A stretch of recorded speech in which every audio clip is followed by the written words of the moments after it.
And the next product for me to unbox is this one. So very excited ako nito. Bakit? Dahil ito ay isang bag. So backpack. So at dahil sa mga reviews na nakita ko, ay ang ganda daw nito. So this is the one.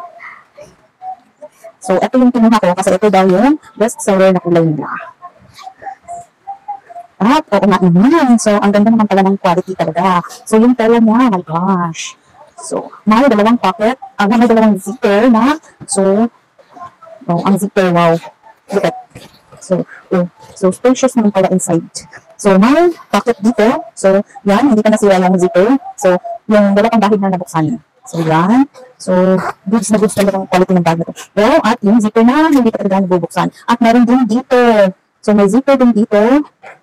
Oh, yan. So pwede mong ilagay yung phone mo dito. So goods na goods to pang travel o pang ano. So yan.